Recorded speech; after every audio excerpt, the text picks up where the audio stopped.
মহিলাদের জন্য তো ঈদের নামাজ নেই।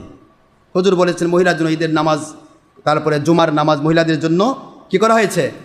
নিষেধ করা হয়েছে, মহিলা পড়বে না। জুমার নামাজ ঈদের নামাজ শর্তই হচ্ছে পুরুষ হওয়া। সুবহানাল্লাহ পড়বেন না জোরে? এগুলি সই হাদিস আমি বারবার দেখাইছি, প্রয়োজনে আবার দেখাবো।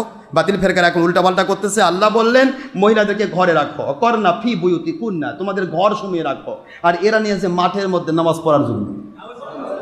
এদের কোন আল্লাহ মানে আর কোন কোরআন মানে আমার ব্রেনে ধরে না। কথা কোনে দেখেন, এরা কোন আল্লাহকে মানে? আল্লাহ বলে ওর করনা, সূরা আহজাব না? কথা কোনে ওয়াকরনা ফি বুয়ুতিকুন্না, বুয়ুত বাইতুনের বহুবচন, বাইতুন মানে ঘর, বুয়ুত মানে ঘর সমূহ। বুয়ুতিকুন্না তোমাদের ঘরে। এটা কার ঘর? আমাদের না আল্লাহর? আল্লাহ কি বলেন? ওয়াকরনা ফি বুয়ুতিল্লাহ, হ্যাঁ, ওয়াকরনা ফি বুয়ুতিকুন্না ওয়ালা তাবাররাজনা তাবাররুজাল জাহিলিয়াতিল উলা।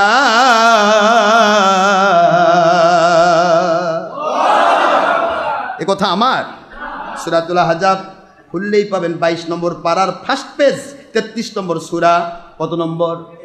আয়াত শরীফ 33, সূরা নম্বর 33, পারা নম্বর 22, মদিনা অবতীর্ণ সূরা। বুঝ থাকবে তো? আল্লাহ বললেন মুমিনা মহিলা ঘরে অবস্থান করো। দায়রাবি শরীফের হাদিস, ইবনে খুজাইমার সেই হাদিস।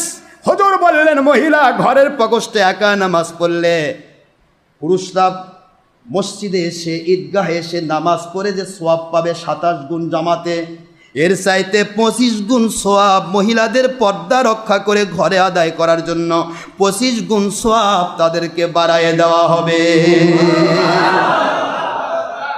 আজকে ঈদের মাঠে ফরজ ওয়াজিব ঈদের নামাজ, জুমার ফরজ আইন নামাজ, এর মধ্যেই মহিলাদের জামাতে নিয়ে যাওয়ার হুকুম আল্লাহ বাতিল করেছেন।